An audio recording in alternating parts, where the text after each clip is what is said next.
Assalamualaikum warahmatullahi wabarakatuh. Berikutnya kami ingin mempresentasikan hasil makalah kami yang berjudul Manajemen Kinerja di Era Digital. Baik, sebelum masuk ke isi materi, kami ingin memperkenalkan diri masing-masing. Dimulai dari sebelah kanan. Perkenalkan, nama saya Marcella Subianti dengan NIM 2510050108. Saya Naila Kuliah dengan NIM 2510105010. Saya dengan Muhammad Halun dengan nomor NIM 251010504102. Nama saya Fedra Rani dengan NIM 251010503400.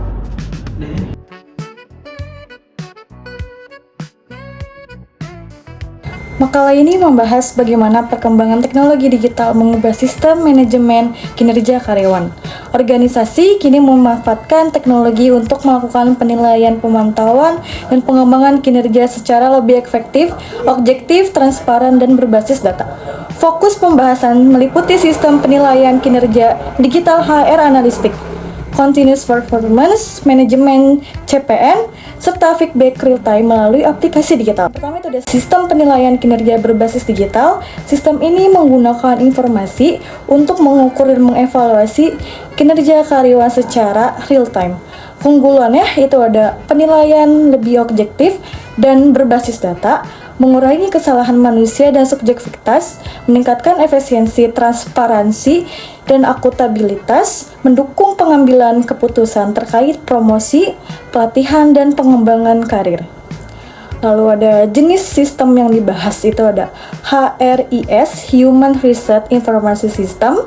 Lalu ada KPI, Key Performance Indicator, penilaian 360 derajat, Attendance Productivity Tracking, sistem berbasis Artificial Intelligence AI, Self-Assessment.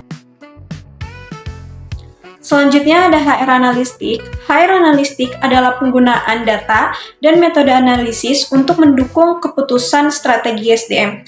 Tujuannya untuk membantu perusahaan memahami pola kinerja, produktivitas, rekrutmen, retensi, dan pengembangan karyawan. Jenis-jenis HR analistik ada 5. Yang pertama ada deskriptif analistik, apa yang terjadi. Yang kedua diagnostik analistik, mengapa terjadi. Yang ketiga ada prediktif analistik, apa yang mungkin terjadi. Yang keempat ada preskriptif analistik, apa yang sebaiknya dilakukan. Dan yang kelima ada people analistik, yaitu analisis perilaku dan motivasi karyawan. Selanjutnya ada manfaat HR analistik. Yang pertama ada meningkatkan kualitas rekrutmen, yang kedua memantau dan meningkatkan kinerja, yang ketiga yaitu menekankan turnover karyawan, yang keempat membantu pengambilan keputusan secara strategis, dan yang kelima yaitu menyiapkan calon pemimpin masa depan. Tantangan utama dari HR analistik yaitu kurangnya kompetensi analisis data, minimnya dukungan manajemen, dan pengelolaan keamanan data karyawan. Yang ketiga ada Continuous Performance Management dalam kurung CPM. CPM adalah pendekatan kinerja yang dilakukan secara berkelanjutan melalui komunikasi aktif, feedback, rutin, coaching, dan evaluasi berkala. Berbeda dari sistem tahunan tradisional, CPM berfokus pada pengembangan karyawan secara terus-menerus. Karakteristik CPM.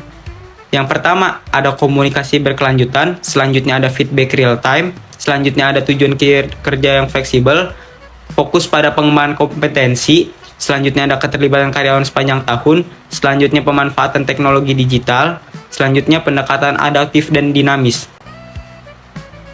Adapun proses CPM, yang pertama ada penetapan tujuan kerja, pemberian feedback, coaching, mentoring, evaluasi berkala, pengembangan kompetensi, penghargaan dan apresiasi perbaikan berkelanjutan. Terus, peran manajer dan karyawan dalam CPM. Manajer berperan sebagai penetapan tujuan, pemberi feedback, coach dan mentor, pemantauan dan evaluator kinerja karyawan, pencipta lingkungan kerja positif. Karyawan berperan sebagai pengelola kinerja mandiri, penerima feedback yang terbuka, komunikator aktif, pengembangan kompetensi diri, pendukung kerjasama tim. Feedback real time adalah umpan balik yang diberikan secara langsung saat aktivitas berlangsung atau segera setelah selesai, sehingga penerima dapat segera mengetahui kesalahan, kekurangan, maupun kelebihannya. Feedback ini didukung oleh teknologi digital seperti aplikasi pembelajaran, media komunikasi online, sistem evaluasi digital, dan platform kerja berbasis internet.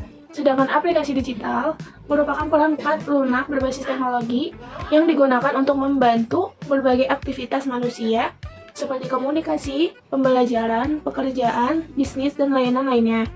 Penerapan dalam aplikasi digital. Contoh penerapannya, yang pertama itu ada aplikasi pembelajaran yang langsung memberikan nilai atau koreksi. Yang kedua ada e-commerce melalui notifikasi pembayaran, status transaksi, pelacakan, pengiriman, dan chatbot. Yang ketiga itu ada media sosial melalui notifikasi pesan, komentar, likes, dan live streaming. Yang keempat itu ada aplikasi transportasi online seperti Gojek dan Grab yang menampilkan lokasi, pengemudi, dan memungkinkan pemberian rating secara langsung. Yang kelima itu ada dashboard analitik bisnis yang menampilkan data secara real time untuk membantu pengambilan keputusan. Karakteristik feedback real time. Yang pertama, diberikan secara langsung dan cepat. Yang kedua, ada bersifat aktual dan relevan. Yang ketiga, interaktif dan dua arah. Yang keempat, meningkatkan motivasi dan keterlibatan. Yang kelima, membantu pengambilan keputusan lebih cepat. Tantangan penggunaan feedback real time yang meliputi masalah performa dan kecepatan sistem, konsistensi feedback, keamanan dan privasi data, ekspektasi pengguna yang tinggi, aksesibilitas dan skalabilitas sistem. Kesimpulan yang kami ambil dari materi yang kami tadi sampaikan, yaitu pengembangan teknologi digital telah mengubah manajemen kinerja menjadi lebih efektif, objektif, transparan, dan berbasis data. Melalui sistem penilaian kinerja digital, HR Analistik, Continuous Performance Management atau CPM, serta feedback real time yang didukung oleh aplikasi digital, organisasi dapat memantau, mengevaluasi, dan mengembangkan kinerja karyawan secara optimal. Meskipun terdapat berbagai tantangan seperti keamanan data, kompetensi analisis, dan kesiapan teknologi, penerapan manajemen kinerja digital mampu meningkatkan produktivitas, kualitas pengambilan keputusan, serta daya saing organisasi di era digital. Sekian presentasi dari kelompok 5, kurang lebihnya mohon maaf. Wassalamualaikum warahmatullahi wabarakatuh.